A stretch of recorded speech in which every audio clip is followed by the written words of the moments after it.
talk about something cool that has caught our attention. It's JTM. Welcome everybody, let's dive right in. We got there in the end. Welcome back to the Home Life Podcast. Hey, hey, hey. I am one of your hosts, JH, and I'm here with the ever button-pushing Sian. She may not always push the right button, but she pushes plenty of buttons. I try. I should at least get a gold star for trying. Yeah, I grew up in the wrong generation for that.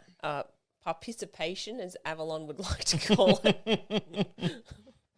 Oh, dear. Funny.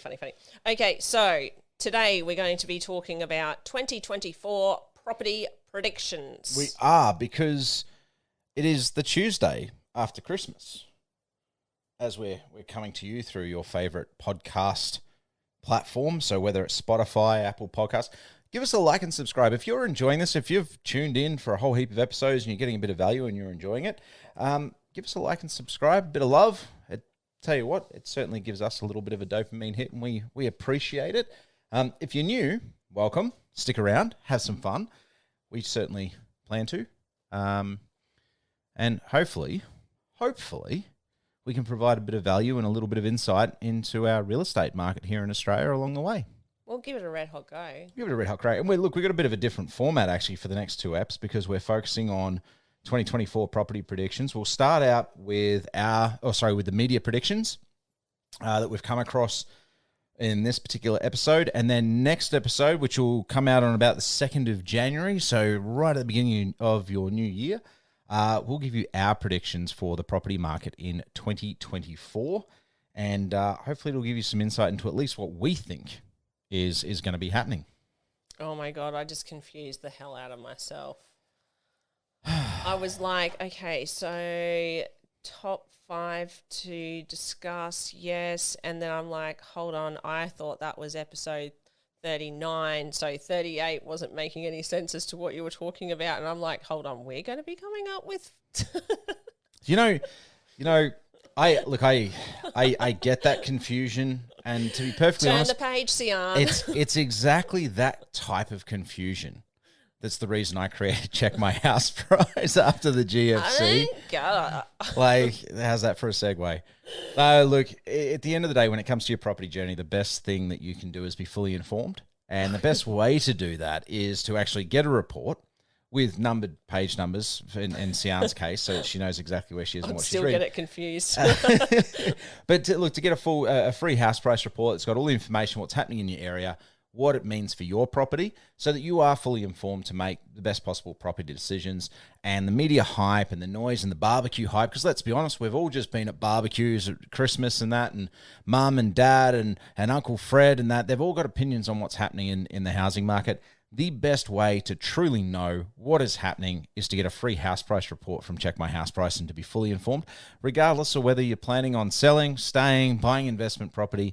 At least this way you're armed to make the best possible decision. And on that note, checkmyhouseprice.com.au for our Australian listeners, checkmyhouseprice.co.nz for our New Zealand listeners. It is absolutely free. Costs you nothing to be fully informed. Knowledge is power. Absolutely. All right, so... By predictions. Let's get into... Oh, I love predictions. Okay. Nostradamus. Calm down. No, he was... Put your tinfoil hat away. No, he was a drug addict. But a very knowledgeable one. Not really. He just got high on hallucinogens and wrote shit down. And has really helped file all those conspiracy theorists out there. Ooh. All right. Okay, so first one. An interest rate cut will spark demand. Because we don't already have it. So, of course, an interest rate's going to do it. Like, I think I'd definitely take umbrage with the language in that, because you're suggesting that the demand isn't there. We're still seeing growth despite, record number of interest rate hikes and the speed at which they've occurred. Look, I honestly kind of feel like we're going to see at least one more, if not two more, interest rate rises before we see a cut. And the reason for that is the numbers that came out after these predictions were released showed that we actually had some really strong numbers still, and inflation kind of was almost resistant. Fuel prices are still skyrocketing, rent's still skyrocketing, and as we know, that makes up a huge chunk of the CPI basket. So, yes, an interest rate cut will spark demand, but that's kind of like a Nostradamus prediction where it could literally apply to almost like it's true simply by the very nature of the language, like the sentence itself. The second sentence of this is, however, the outlook could be improved for buyers with a cut in interest rates or an easing of the mortgage serviceability buffer. And I think the first line is important there is affordability issues and lower borrowing power will continue to place a ceiling on buyers' ability to purchase a home. So it's not exclusively an interest rate that will actually do it. It's like there is so many other things that need to happen as well as interest rate. However, but interest rates are there in order to help make sure that the economy doesn't do stupid stuff. There's even more stupid stuff. It's a really blunt lever on sort of controlling the market. And the biggest problem that we have in 2023 is that only 60% of properties in Australia actually have a mortgage on them. Right, and that's a full scope. That's a brand new mortgage where 80% of the property value is owed, all the way through to a mortgage where 1% of the property value is owed. Yeah. Right. So you've got this broad sort of spectrum of mortgages on 60% of the properties. Now, if you owe 10%, 20%, and you can't afford to pay it all outright in one go, you go and get that refinanced, and it drops your repayments significantly. Yeah. So, and I'm not saying to someone they should go and do that. Go seek independent financial advice. I'm not a financial advisor, but my point is that there are levers that the individual can pull to alleviate the financial stress that an interest rate rise causes. Yeah. So there's only 60% of the market total that could be potentially affected by the rises. 40% are unaffected because there's no mortgage on the property. So the cost of living pressures in that don't impact them as much. And by the same token, there's more liquid income in that. So they can still go and buy more property, buy more whatever that they want, which of course means that the easing effect that interest rates have on inflation is significantly limited compared to what it was 20, 30 years ago. Yeah.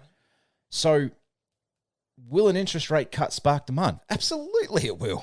That's not a bold prediction. That's just a statement of fact. But will we get an interest rate cut? That's the question we've got to ask. I don't think it's about demand. The demand is already there. The demand's there. Interest rate... It's just going to exacerbate it. Okay. An interest rate cut is going to exacerbate it. Yeah. Because the demand has dropped off with these interest rate rises, but not enough to truly curb inflation as much as they wanted. It would have been really, really interesting if they had have said an interest rate cut would increase supply. That would be amazing. Don't know how it would work, but... I was going to say, it'd both be a bold prediction and... amazing at the same time. Some sort of mythical magic. Look, I like to think that it could be done. I'd love an economist to know even how it could theoretically be done. Pull their fingers out and do something about it. Yeah, no, look, we need more houses for sure. The flight to affordability. Some buyers may consider so-called bridesmaid suburbs a second choice as they chase affordability. That's what you want to hear, isn't it? You're a bridesmaid, you're the second choice. You look stunning up there, Always but you're second. Bridesmaid, never a bride. Yeah. Look, I mean, this is, to be honest, this is obvious. We haven't touched on anything yet that's a bold prediction or anything like affordability. People need shelter, and there's going to be a lot of people who are going to look at their second choice, third choice, fourth choice, fifth choice suburbs. I think as well, we're going to see rural properties are going to increase in value, particularly rural where you're within 90 minutes of a major CBD area, or in areas that are really well serviced by internet services, power, electricity, all that sort of stuff. I think there's going to be massive, especially now that we have gone through COVID, people can prove that, yes, they can work from home. I think there's going to be a massive change even within the workplace. I think the gig economy is going to see a resurgence. Workplaces aren't going to be exclusively in a head office kind of thing. Yes, there will still be a lot of places that have to have that happen, but I think there's also going to be people are going to be now looking at okay, if you can't come in here because of obviously where you live, if you can't come in here, can you do it once or twice a week? As opposed to 5 days a week. I think there's going to be a hybrid thing. I don't think we're going to see a pure work from home or no. work in the office kind of environment. I think we're going to start to see hybridization. And look, in that, if we look at that, let's say you're in, even if they had like satellite offices. So let's say if they've got like there's a lot of that happening already. But I think that if you break it down, you look at, say, the 5-day working week traditionally, and I know a lot of people work longer hours, we do too. But just as a hypothetical, we've got the 5-day working week. If you go, yep, I'm going to be in for 2 days a week, and they're cool with that, you work from home 3, or even you turn that around, it's not as big a burden to drive that hour in, that 90 minutes in, 90 minutes back for those days. Because you're only doing it once or twice or 3 times a week. Yeah. Right? So it makes it significantly more viable, which enhances the appeal of that rural tree change, sort of getting outside of the major metropolitan areas. Well, and I think we'll see that a little bit more of a migration to that. Like we saw it happen in COVID. Well, it had to happen. And it had to happen. And we've seen it sort of start to come back as people start to come back towards the metro areas. But we've also seen a fair bit of, at least around the major rural centres, there's a lot more infrastructure that started to get built. Like, you know, I've just driven to Adelaide and back. We've done trips out west in Queensland and that. And there's a lot of infrastructure being put in play in those major kind of rural centres and you know, the smaller centres as well. Yeah. That make it more appealing to get out of the rat race and kind of set your own terms out there. So I think we'll see, like, we'll definitely see a flight towards affordability. Yeah. Which will in turn take the affordable and make it unaffordable because demand, supply. The other thing too, though, is that because it's not coming from a place of, like, majority of the workplace would be feeling it to some extreme or the other. Like, they've got kids, they, you know, need to get there before 6 o'clock because that's normally when kindies are like, we're out of here, and you get charged like $3 for every minute afterwards, all of that sort of stuff. So having that capability of where, you know, sure, if you do, you know, even a half day, technically a half day here in the office, but you can make up the rest of the time, you know, at home, then so be it. Yeah, because it's still technically working within those business hours, but at the same time, it's also family friendly. It is, and I think that's that hybrid kind of world. And in a hybrid world, we're going to see all sorts of variations. We're going to see a lot of different things. And I think that's going to lead to better work-life balance. I think it's actually going to lead to better productivity. It takes, look, I've been working for myself since I was 13 years old. I've worked from home almost since that time, and even after moving out of home and that sort of thing, like I've done at least a 15-year stretch of working from home, this last particular stretch. And I think we're in the early stages. So whenever somebody, and I've watched this happen a number of times, whenever somebody first starts working from home, when they've always worked in an office or always gone to school, they find it hard. It's hard. It's hard. But you go through a 3 to 5 year cycle, right? The first 6 to 12 months is actually pretty cruisy because you're like, I can go pick up the kids from school. I can be there for their important things. I can be that balanced person I've always wanted to be and be involved here and there and everywhere. But then after that 6 to 12, you start to miss the social interaction of the office and things like that. And you fall into the trap that if you're not careful, that you walk out your bedroom door and you're in your office or wherever the office is, it's still part of your house. So it's easy to just overwork. Yeah. And you fall into that trap, which then sort of erodes away at your mental health and your happiness. And then you get to a point somewhere around where about... you hate being in your house. Yeah, and you at about the 2.5, 3 year mark, you start to burn out and you start to hate being in your house. You start to feel like all you ever do is work, and there's this constant demand and this obligation of work and everything like that. And you usually hit a wall about that point. And I've watched dozens of people do this, and I've helped guide them through it because I've been doing it for so long. And you hit that wall, and it's after hitting that wall that you start to pick yourself up and you start to go, you know what, I don't want to hit that wall. I'm going to put boundaries in play. And you start to create habits that allow you to operate effectively, to create that balance, to take advantages of all the best things about working from home, but also to mitigate the challenges and that sort of thing. The one thing that I wish we had is that we had a door to our office, where it's just, okay, it's got to, sometimes 7 o'clock at night, I'm done. Yep, and you walk out, and And I you think walk that's, out and you close the door and you Yep. don't look at it until and it's the next day. a psychological sort of symbolic thing, Yeah, it's closing right? that And part you off. and that is super, super important. Yeah. And it's, absolutely. And I agree with you. But I think if we look at like the move towards working from home during COVID, we're not even a full 3 years away from that. So we've gone through that period where a lot of people have gone, oh, this first 6 months, 12 months, this is great. Like I can do my work. I'm more efficient. I've got balance. I can do all these things. Like I'm not allowed to go outside. I'm not burning through so much fuel or whatever my travel costs are, all this. And so there was the perks. And then it was, hey, everyone's got to come back to work. And we went, oh, I can't wait to get back to work because I want the social life. Yeah. Right. And so as a society, I think we're going through that cycle. Yeah. And I think that we're going to find that balance over the next couple of years. But I think it's probably going to start in 2024. We start to see that migration. Yeah. We start to see people going, you know what? I want the balance, but I also need to live further away. So I need this hybrid kind I of think setup. it's going to be the fact that workplaces are going to be more understanding when it comes to being able to afford. Look, I hope so. Because if you... Well, otherwise they've got to give them pay rises, right? Well, Otherwise their employees are on the Not only street. that, could you imagine having to deal with... Like, it's hard enough to deal with one staff member who is going through a really hard financial time trying to find, somewhere to live, got family, don't have support networks. Like, you don't want your staff to be homeless because that means that they are not productive for you at all. No. Because they're trying to make ends meet. So they're not going to be as efficient as what they had been previously. Yep.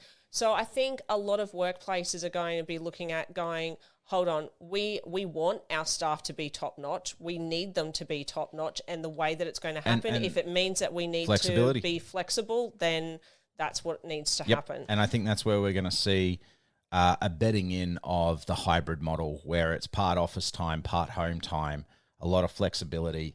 At least for high-performing staff and the people, the sought-after people with the skill sets, the personalities, the culture that you want to have in your company. And I think that's what we're going to see. So, yeah. So I think the flight to affordability, I mean... It will be more of, yes, it will be doing the whole bridesmaids suburbs. I mean, it's or not really a areas. prediction. The writing's on the wall for this one. It's kind of like, oh, you think so? I mean, duh. But...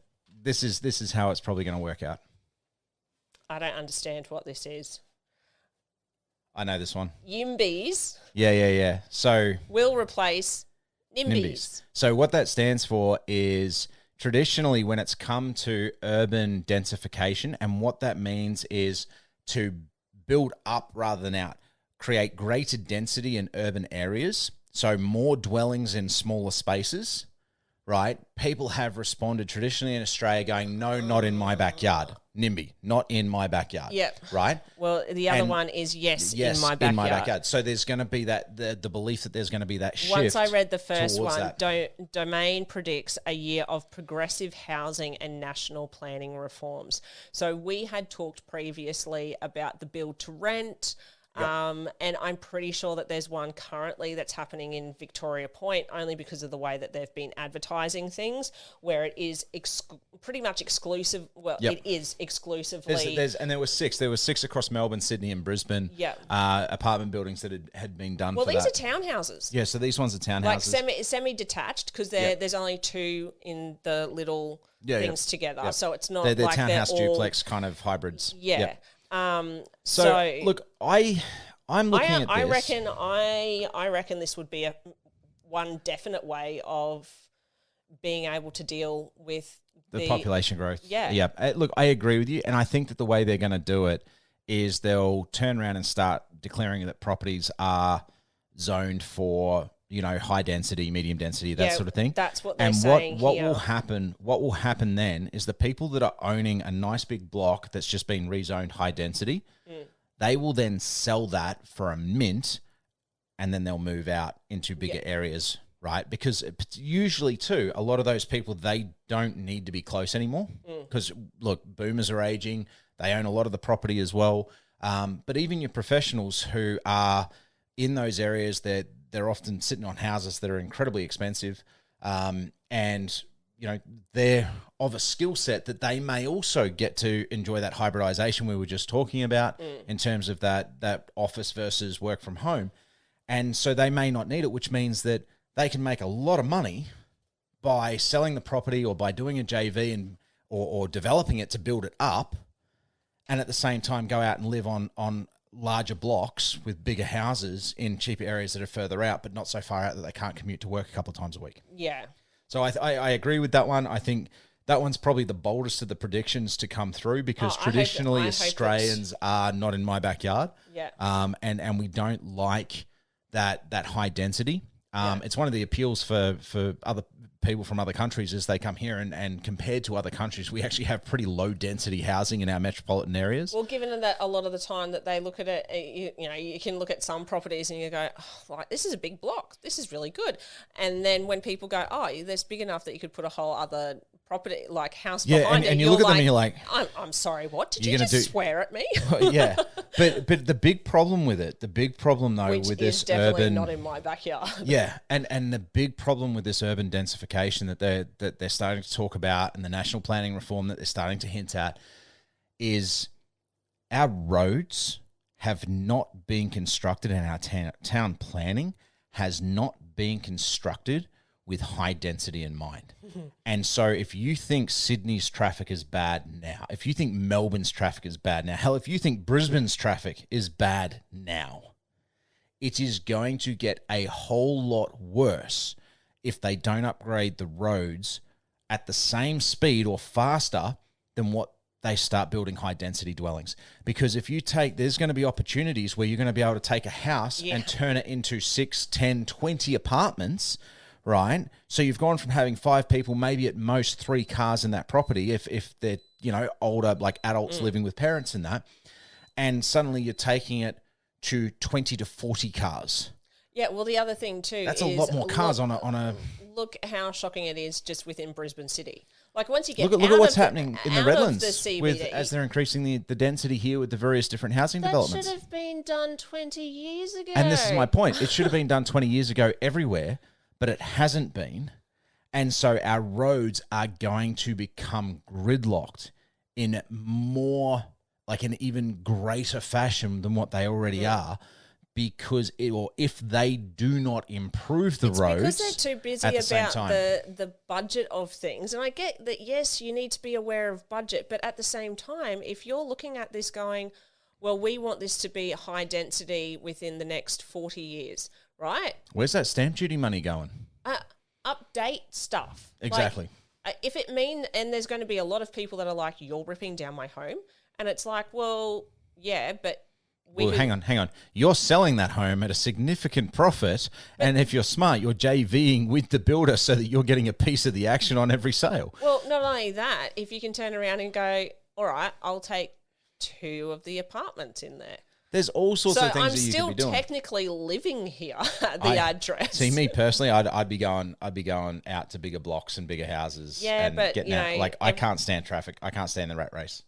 Look, you just can't stand people, but that's beside the point. I like people, just in small doses. So the next one, is this really investigative, like, at all? Sorry, 9 News, but you pretty crap.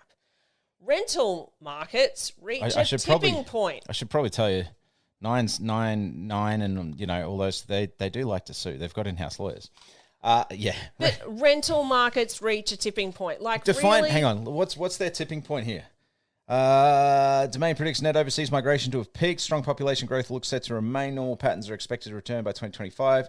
Strong population growth will continue to impact the market, particularly when it comes to overseas students available. With a challenging rental market, some may consider buying a more appealing. Most now, already Now, do you understand why I'm like, yeah, cool. Thanks for that, Captain Obvious. Anyway, bless their cotton socks. Well, there's another prediction after that, but let's talk about that. What is after that? There isn't any. That's it. I thought there was one. No. Liar, pants on fire? Population-driven housing demand. Oh. Rental, yeah. So, sorry. Look, we'll deal with the rental stuff. We're already at a tipping point. To say it'll reach a tipping point next year just is basically another way of saying it's going to get a whole lot worse before it gets better. Johnny come lately. It's just The new kid in town. Yeah, it's going to get worse before it gets better. It's going to get worse before it gets better. There's, that's just the way it is. Supply and demand. So population-driven housing demand. Again, really strong population growth will continue to impact the market, particularly when it comes to overseas students and available rentals. So what you're saying is demand's going to increase, and because of that, we already don't have enough supply. So demand increasing is going to impact the market. Wow. Riveting. I feel, yeah. Am I good at sarcasm? Yes. Yes, I am. Ah, dear. So, yeah, look, I mean, what do you say about that? It's. I can't really say that there's anything there that I can go, oh my God, that. It's none of them are bold. None of them are truly particularly just- bold predictions. Look, quite honestly, Old Mate would have been better. Old Mate? Yeah, Old Mate. Oh, Nostradamus. Yeah, would have been better at performing. Nostradamus would have written it in such a convoluted way that you could have applied it to 18 different things just today alone. But do you know what? He probably would have come up with something more interesting than that. Oh, look, absolutely. And but not as that's- obvious either. No. And look, I get it's obvious, but you could reframe this. They've literally just said that 2024 is It's going to be 2023. It's going to be exactly what we've said the housing market is going to be all year. Yeah. For the exact same reasons we've Given said. the fact that we've been talking about this since May. So thanks So for showing up. Thanks for being there. Thanks for coming on. Thanks for coming into the room. You could be a little bit more scathing if you tried. Oh, I could be, but you know. But look, at the end of the day, it all comes back to the exact same Supply thing. and demand. Exactly. We have too much I sounded demand for supply. It sounded like the chalkboard out of Mr. Squiggle. Hurry up. Yeah. Hurry up. Except it was Upside supply and demand. So on that, On that, I feel like we should have had a JTM. This has been a quick episode, but wow, those predictions were... those were horrible. All right. Join us next week. Jump in. So if you at least laughed along with us, give us a like and subscribe. Especially if you went, yeah. No, yeah. If you're sitting there with us going, no shit, Sherlock. You're probably going to enjoy the other bits and pieces. But look, jump in next week. We'll do our predictions for the property market in 2024. We've kind of touched on them a little bit here in different ways, in that we've expanded on what the media predictions were and gone, well, this is what we think and how these things are going to play out. But join us, like and subscribe. Hopefully you're having fun, because we are. That's what matters at the end of the day. And we'll see you around like rissoles.